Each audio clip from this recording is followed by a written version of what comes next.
Et bien, nous revoilà donc pour cette troisième vidéo. Les deux premières vidéos ont répondu aux premières questions qui avaient été posées, c'est-à-dire comment faire pour aider mon autre, pour lui faire partager ce que je ressens. L'autre question était comment le processus se met-il en place. Donc ça, c'est dans la première vidéo. La deuxième vidéo, je l'ai trouvée un peu plus lourde parce qu'elle posait quand même le problème crucial, enfin, certains problèmes que pose cette relation de flamme jumelle quand tout n'est pas fluide en fait et quand il y a un couple ou des fois même deux couples, deux couples existants et des rencontres de flammes jumelles. Donc voilà, j'y ai répondu. Donc vous irez voir si vous n'avez pas vu la deuxième vidéo. Un petit peu donc ce que j'ai pu répondre. Elle est un peu plus grave, je trouve, mais néanmoins, elle est quand même toujours porteuse d'espoir parce que vous avez la possibilité et l'aptitude à faire varier les choses, à les faire changer. En fait, à faire changer le niveau vibratoire de quelque chose. C'est comme si vous vous retrouvez dans une tempête et donc la vibration elle est lourde, mais justement avec cette chose intérieure que vous faites naître en vous, vous pouvez changer en fait les ténèbres en lumière et faire venir le beau temps malgré la pluie. Et je peux vous assurer que quelle que soit la situation que vous vivez, vous avez la possibilité de l'expliquer, de l'expliciter, de la partager, de donner les pardons qu'il faut et d'amener tout un chacun à vous comprendre, mais dans une atmosphère de paix, d'amour, de quiétude, avec votre discernement intérieur. Dans ce parcours de flamme jumelle, vous avez quasiment tous et toutes des guides. Souvent, ça peut être le Christ et Marie-Madeleine, aussi appelés Yeshua et Myriam, ou encore Sananda et Lady Nada dans leur nom de maître ascensionné. Nous sommes guidés, nous sommes dirigés. Et personnellement, je sais que je suis arrivée dans ce phénomène, c'est-à-dire comprendre ou vivre ou expérimenter ce phénomène par l'intermédiaire de mes guides. Melchizedek. En fait, des fois, je lui dis, le jour où je t'ai rencontré, Melchizedek, celui que je parle, c'était vraiment un jour spécial parce que beaucoup de choses ont été remaniées dans ma vie. Et des fois, c'était quand même bien douloureux. Il était accompagné de Michael. Et c'était aussi la première fois que Michael se montrait à moi. Car j'avais l'habitude, en fait, de cheminer soit avec le Christ, soit avec Métatron. Et vraiment, c'était incroyable. Le jour où a débuté, sans même que je sache, ce phénomène, c'est-à-dire le moment où, je ne suis pas claire, hein, le moment où je devais tenir compte de l'existence de ce phénomène, c'était le jour où j'ai ressenti la présence de Michael et de Melchizedek. On est en train de me dire que je suis en train de répondre déjà à cette question qui est le but de la troisième vidéo. Est-ce que je suis dans une illusion ou pas?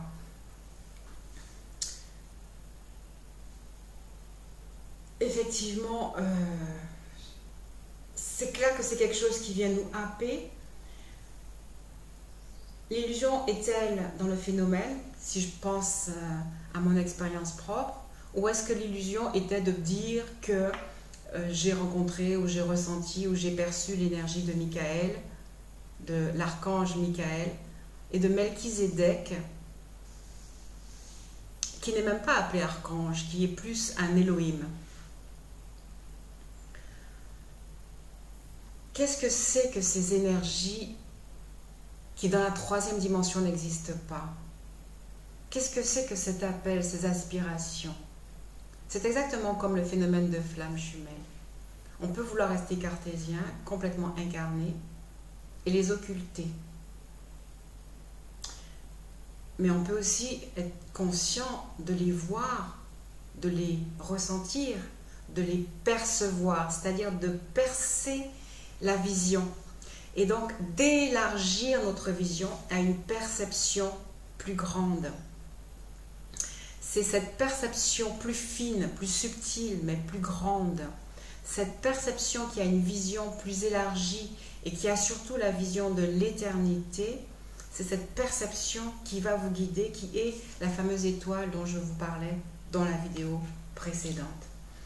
Il est clair que si vous entrez dans un parcours dit de flamme jumelle, sans avoir un guide intérieur ou l'intuition, cela va être très difficile. On se pose maintes et maintes fois la question de la véracité de ce que nous vivons. Pouvons-nous nous y fier? Sommes-nous un peu, pas bien équilibrés, mais dans le sens, vivons-nous d'imagination ou sommes-nous déphasés?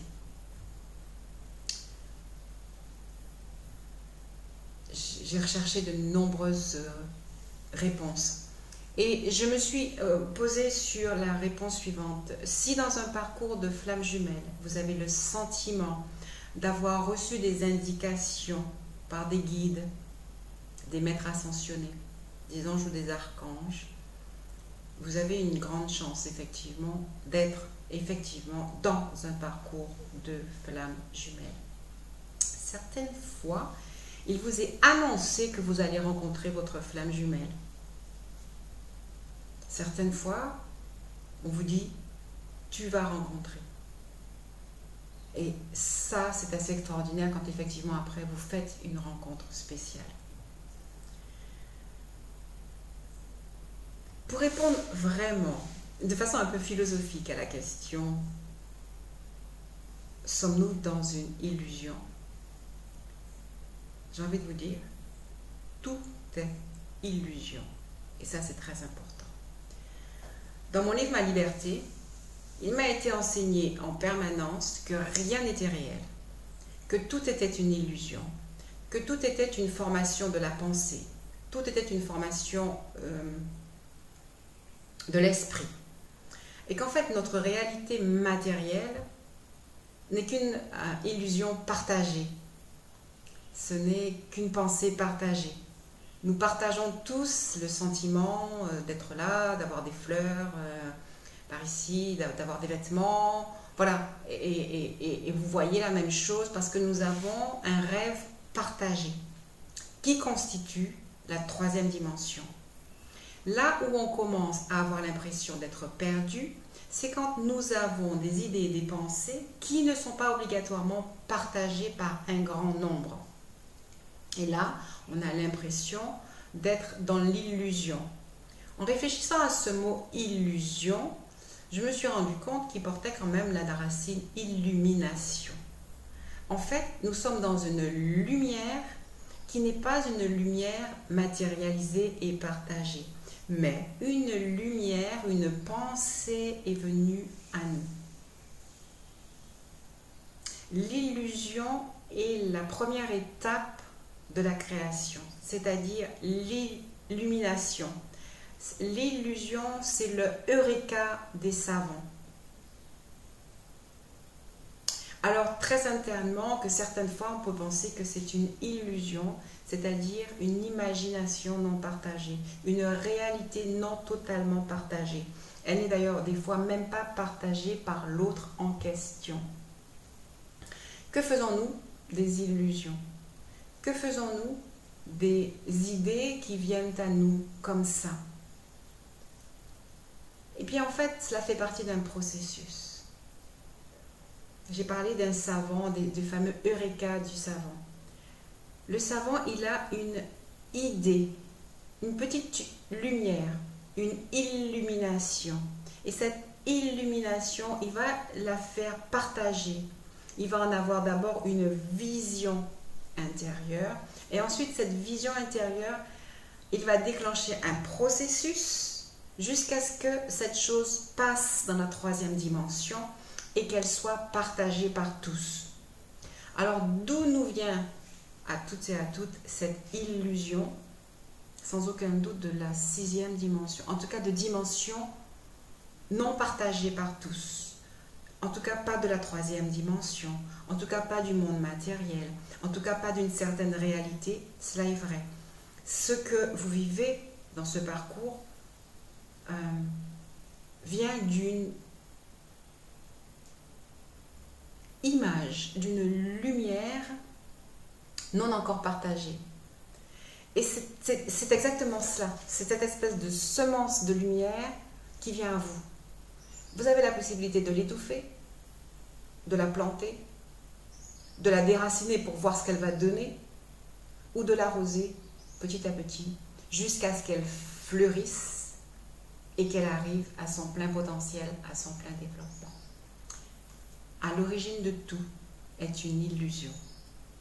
Je pourrais déjà dire ça comme ça. Une autre façon de vous le faire comprendre, c'est le sentiment que j'ai quand je vais dans des pays où il y a des grandes autoroutes, où il y a des grands ponts, de grandes créations faites par l'être humain. Et à chaque fois, je me dis, mais comment ils ont fait pour matérialiser tout cela? Parce qu'au début, en fait, quelqu'un l'a pensé. Et quand quelqu'un l'a pensé, personne ne le sait. C'est son illusion, c'est sa lumière intérieure qui va créer une première vision intérieure. Et parce qu'il va persévérer, parce que ça va lui plaire, parce qu'il va se dire, mais c'est bien d'avoir des ponts par-dessus la mer, et puis avec ça, ça va permettre à de milliers de personnes de venir, de découvrir, de visiter. Et en fait, c'est cette petite graine de lumière qui est plantée dans l'esprit de un, qui va fructifier. Et il va se donner du mal, il va être confronté avec l'incrédulité des autres, jusqu'à ce qu'il puisse faire passer cette graine de lumière. J'ai souvent dit, si ce phénomène n'existait pas, il aurait fallu l'inventer. Si le phénomène du parcours de flamme jumelle est un phénomène qui nous amène à notre ouverture de cœur, qui nous amène à nous comprendre dans notre lumière, qui nous amène à découvrir notre pouvoir, qui nous conduit dans un parcours de transmutation des mémoires du passé, les nôtres et les mémoires transgénérationnelles. Si ce parcours est là pour purifier notre être et l'être et nos parents du passé, nos traditions, nos cultures, les souffrances dans la polarité féminine et aussi les distorsions dans la polarité masculine. Si ce phénomène est là pour cela, et si moi j'y suis, c'est pour cela. Si ce phénomène est là pour remplir notre être de joie, dans le respect de ceux qui nous entourent et avec qui nous avons cheminé jusqu'à ce jour. Si ce parcours nous amène à créer ces fameux couples solaires, couples sacrés dont je parle, et si ces couples solaires et ces couples sacrés prennent à cœur de remplir leur mission et leur destinée, et si ces couples sacrés font partie de ceux qui sont appelés à élever le niveau vibratoire de la Terre, alors je dis oui. Alors j'accepte cette illusion qui vient à moi, j'accepte de la mettre à l'intérieur de mon cœur et j'accepte de la faire pousser. En acceptant les bouleversements dont on a parlé dans la deuxième vidéo. En acceptant de ne jamais savoir si je monte ou si je descends vers la lumière, mais en gardant l'assurance que je vais néanmoins vers la lumière. En ayant des fois l'impression de rebrousser chemin, de faire des choses qui ne sont pas justes, ou de penser des choses qui ne sont pas justes, ou de vibrer des choses qui sont complètement inhabituelles. Mais je garde l'espoir, la vision que je vais vers la lumière, et que je sais que cela va amener une amélioration pour tout, pour tous. C'est tout cela, et cela, je continue à dire oui. Alors l'illusion, je la nourris. Et alors elle devient les fameux ponts qui aujourd'hui permettent à tout un chacun de parcourir les pays et de découvrir de nouveaux horizons. Pour vous expliquer encore cela pour moi, L'illusion, c'est cela. C'est le moment où la lumière jaillit en vous. Probablement le moment de la rencontre. Le moment aussi où on vous parle de ce parcours. Et là, vous allez vous demander qu'est-ce que je vais en faire. Alors laissez-le s'expanser en vous. Et sachez qu'il va créer dans le passé et dans le futur sa réalité. Il va aller chercher dans le passé les mémoires et les détruire. Il va aller harmoniser les relations que vous vivez maintenant.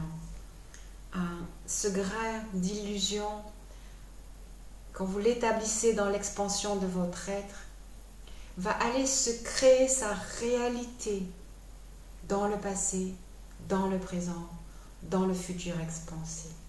Cela est une de nos attitudes en tant qu'esprit que nous devons découvrir. Nous avons la possibilité, en nous plaçant dans le monde de l'âme, de décréer et de recréer. C'est une attitude dont je parle très souvent dans mon livre, où on me dit, si quoi que ce soit ne va pas, sache que tu peux tout reconstruire. Sache que tu peux tout amener à la beauté, à la lumière. Et en fait, le passé peut être aboli et reconstruit pour un avenir meilleur. Nous avons le droit d'y croire. Nous avons le droit de garder cette semence intérieure dans la main. Là, on la voit à peine. Mais vous voyez cette petite lumière qui vient et tout cet apparat, cette beauté qui vient. N'ayez pas peur. Les choses du passé qui ne sont plus utiles vont se déconstruire pour vous donner la possibilité d'arriver dans un monde de beauté, dans un monde de paix. La carte en elle-même, qui est la 20, nous dit que c'est l'union, c'est le triomphe, c'est le souffle inspirateur. Et je voudrais vraiment que vous croyiez à ce pouvoir créateur en vous, que vous le découvriez et que vous puissiez lui donner vie. Très souvent, et je repense aux paroles du début de la vidéo, ce souffle inspirateur va venir de ceux qui ont déjà fait le chemin, les maîtres ascensionnés, les anges ou les archanges, qui eux sont en couple la plupart du temps. Chacun vibre avec la polarité inverse. Le principe père et le principe mère est représenté dans la 6e dimension, dans la source. Alors vouloir s'y associer est tout à fait normal. Mais comme toute gestation et comme toute création, il y a souvent ce qu'on appelle la souffrance, en tout cas la remise en question. Et nous devons l'accepter. Alors votre illusion, vous pouvez l'occulter, comme vous pouvez lui donner vie, avec sagesse, avec discernement. Ce que je peux comprendre, c'est que le phénomène maintenant est créé. C'est-à-dire que cette petite graine de lumière, cette illusion qui est venue nous chercher, inspirée par nos guides ou inspirée par l'éveil de notre cœur, cette illusion s'installe aujourd'hui comme une deuxième réalité. Elle vient décréer le passé et s'installer petit à petit, sans impatience, sans précipitation. Et c'est à nous de lui donner vie à l'intérieur de nous. Cette petite graine nous oblige à des changements, mais, et vous le savez, elle est là pour éclairer notre être et pour nous faire vivre une vie différente. Et c'est à nous d'accepter ce parcours d'élévation. Il y avait d'ailleurs sur le même cheminement une autre question qui disait « Dois-je attendre d'être totalement purifié, nettoyé pour vivre cette union ?» Eh bien, si je pouvais la trouver, il y a une carte qui nous dit « Il y a un moment où nous... » Alors, il y a un moment d'abord pour cette carte, qui est la 15. Il y a un moment pour fluidifier nos mémoires, pour aller disperser ce qui n'est pas nécessaire, pour nous alléger. Il est évident que plus léger vous arriverez dans cette union, et mieux cette union sera. Sinon, vous serez obligé de faire les ajustements dans l'union. Donc, attendez d'être prêt, attendez la métamorphose en vous. Et c'est ce que cette carte nous dit. Attendez d'être ancré déjà dans la croyance, dans le lien, dans la compréhension du lien. Apprenez à le vibrer, ce lien, dans votre âme, à être avec votre autre, en sachant que vous n'êtes pas séparés, que vos lumières se touchent. Apprenez à être la lumière unie. Et tout naturellement, vous allez pouvoir vous unir réellement. Alors, je voudrais bien... Cette carte va énoncer le principe, le processus. Vous parliez de processus, c'est un réel processus. La purification va avec la séparation. La séparation permet de nous purifier sans faire du tort à l'autre, comme nous avons souvent l'habitude de faire dans nos relations. Ça nous permet d'être en maîtrise de qui nous sommes. Ça nous permet de purifier nos pensées et ce que nous allons dire et partager. Bien sûr, certaines flammes jumelles ont vécu en couple, vivent en couple, ne se sépareront pas, mais enfin c'est rare. Mais c'est vraiment un temps de préparation. Et cela est important. J'ai des amies qui sont aujourd'hui en couple de flammes jumelles. Elles continuent à grandir de toutes les manières. Jamais il n'y aura d'arrêt et toujours il y aura à se... Voilà, c'est cette carte que je cherchais.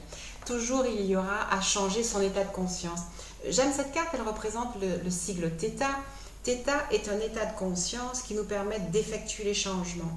Donc, plus on arrive à éveiller notre conscience à cet état, qui nous permet de vibrer la 6e dimension, en vibrant l'état Theta, nous accomplissons toutes les mutations, transmutations, et nous faisons vibrer en nous la fluidité, nous enlevons les mémoires, nous acceptons le temps de séparation qui nous amène à la purification pour vraiment rayonner cette lumière.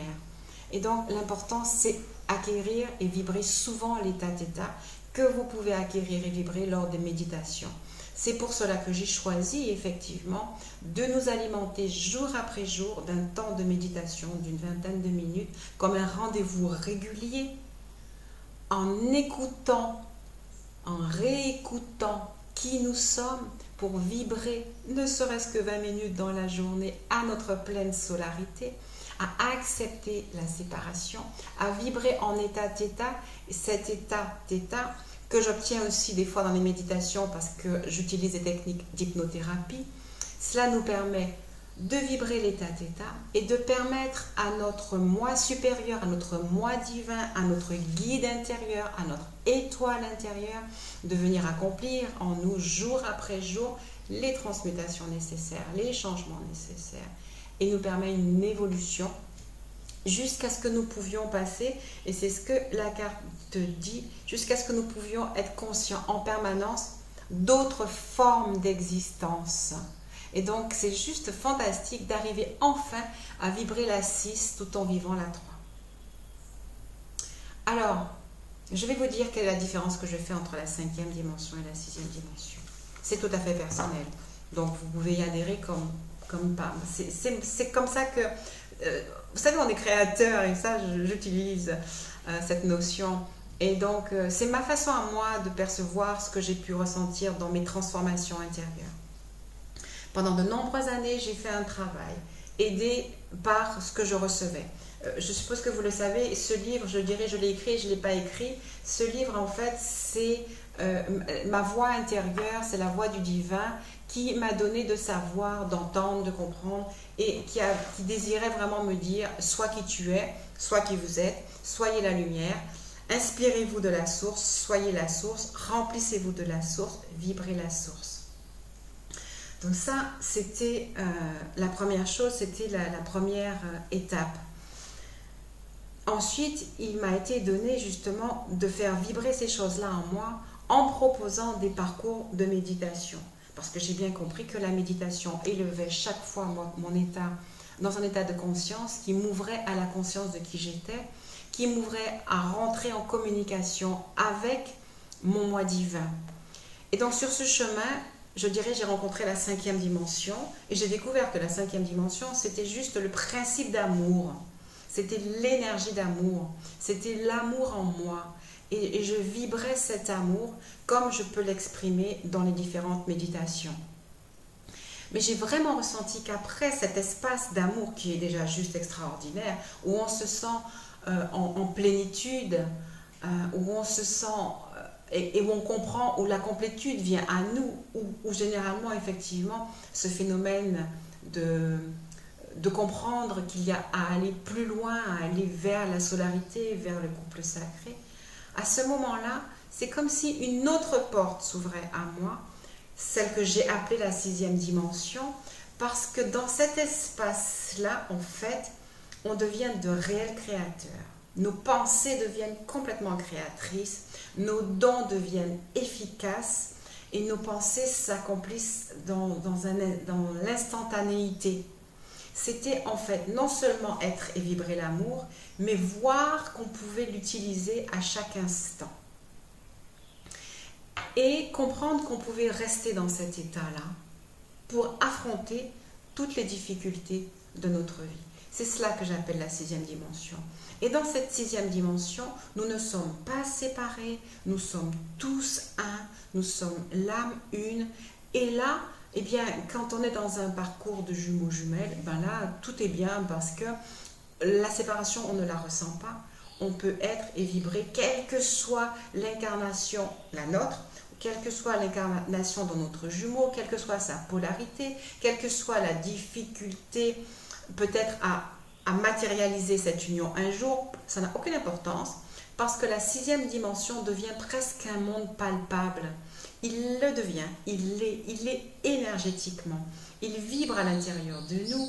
Et donc, en fait, c'est juste extra de passer de la 3e dimension et de regarder les choses matérielles qui ne sont au final que la création de tout un chacun et de s'installer dans cet espace de 6e dimension où là, c'est l'espace de la création de l'âme de tout un chacun.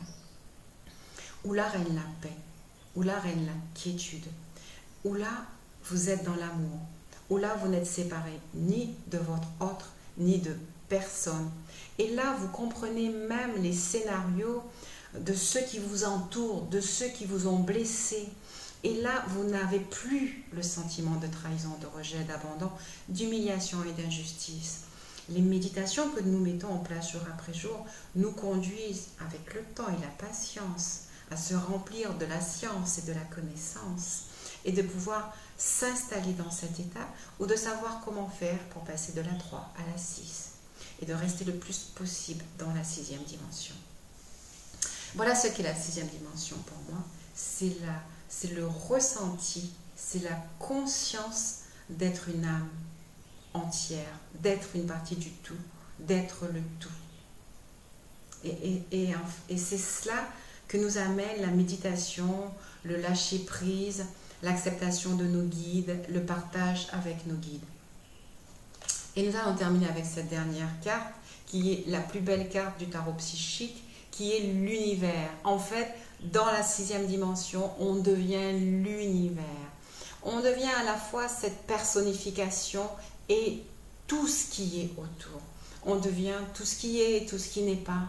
On devient l'énergie de la divinité, on devient le divin créateur, on devient la source, on devient la lumière, notre pleine solarité se met en place et on incarne le principe père, le principe mère. Et quelque part, même cette notion de parcours de flamme jumelle, qui est une notion complètement terrestre pour nous aider à comprendre ce qui se passe, cette notion-là disparaît pour être juste dans la paix, juste dans la quiétude. Cette dernière vidéo est déjà à 29 minutes. Ai-je répondu à tout le monde? Peut-être pas. Aux principales questions. Que va-t-il se passer maintenant? Nous allons réessayer une vidéo en direct dans les semaines qui viennent.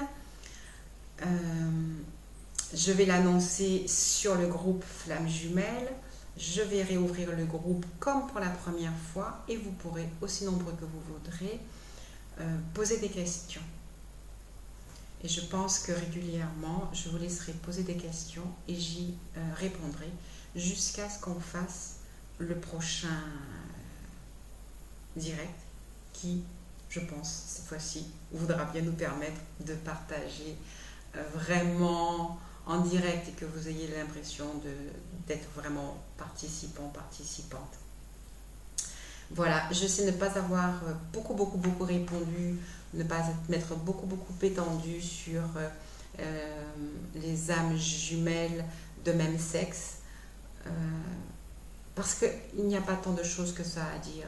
C'est une responsabilité, c'est un choix, c'est un discernement. C'est juste un peu plus difficile, peut-être à assumer, mais c'est à chacun de créer son propre espace et à démontrer au monde que l'âme est une âme une, en fait. Voilà ce que je peux en dire. Pour toute question, comme d'habitude, vous avez mes coordonnées en dessous de la vidéo. Ceux et celles qui veulent être dans le groupe Flamme Jumelle pour au moins recevoir les informations peuvent le faire. Celles qui veulent entamer un parcours de soins, d'accompagnement quotidien au travers des méditations, vous pourrez le faire en demandant à vous inscrire sur Flamme des Îles.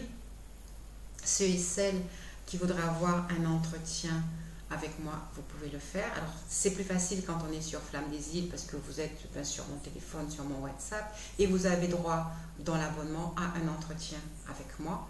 Mais vous pouvez aussi avoir un rendez-vous en particulier si vous voulez qu'on prenne plus de temps. Et voilà.